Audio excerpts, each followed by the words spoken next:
বদমাশ ছেলে, কি বললি তুই? কই স্যার, আমি তো কিছু বলিনি। ফাজলামি করো আমার লগে? Stand up. স্যার আমি এই গাধার বাচ্চা, তোরে বলছি আমি? বস, তুই আমারে বল হোয়াট ইজ গালাগালি। স্যার আমি বলি, এই তোরে জিগাইছি আমি?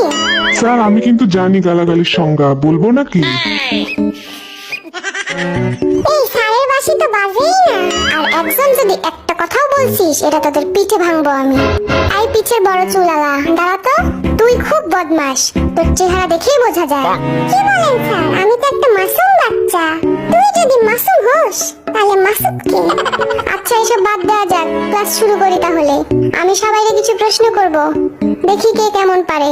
এই পিছের পোলা, 10টি পশুর নাম বল। 5টা গরু আর 5টা ছাগল স্যার। কি? Oh, no, no, no, no.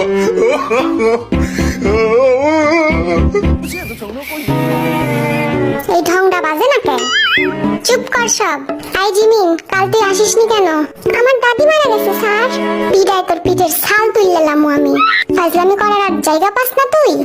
এই নিয়ে 4-5 বার তোর দাদি মারা গেল। কি করবো স্যার, আমার দাদিরা তো 10 বোন, সবাই আমার খুব কাছে। 5টা মরছে আর 5টা এখনো বাকি আছে। তার মানে আরো 5 দিন আমি আসতে পারবো না স্যার। এই জিমিন খালি মিশা কথা কয়, বুঝলি? ওর একটাই দাদি, তাও মারা গেছে 1900 ব্রিটিশ আমলে। আই তোরা কানে কানে কি ফিসফিস করিস রে? কানে কানে না স্যার, কানে মুখে হবে। কান দিয়ে আবার কথা বাড়ায় নাকি? খুব জ্ঞানী দেখতাছি তুই। তাইলে আমার প্রশ্নের উত্তর দে। বলেন স্যার। বল, আমরা এই ক্লাসরুমটা কিভাবে পরিষ্কার পরিচ্ছন্ন রাখতে পারি? আমরা স্কুলে না এসে স্যার। কি? স্যার আমরা যদি স্কুলে না আসি তাহলে ক্লাসটাও নোংরা হবে না, সিম্পল। সবগুলো অপদার্থের দল।